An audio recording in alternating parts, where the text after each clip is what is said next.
ang computer at ang mga bahagi nito. Ito ang mga bahagi ng computer: input devices, output devices, at storage devices. Ang monitor ay katulad ng telebisyon. Dito lumalabas sa pamamagitan ng display ang mga impormasyon na nanggagaling sa computer.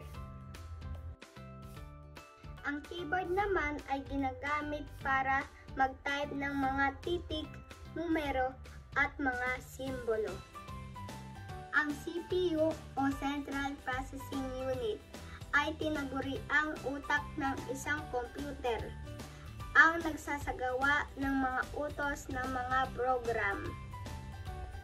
Ang mouse ang kumokontrol sa galaw on-screen pointer, nagsasaad ng gagawin ng computer. Ang webcam kadalasang ginagamit upang makita ang nais mga usap sa video chat o video conference. Gamit ang printer upang maimprinta o mailimbag sa papel ang mga dokumento o larawan mula sa computer. Ito ang speaker. Dito lumalabas ang sound o tunog ng galing sa computer.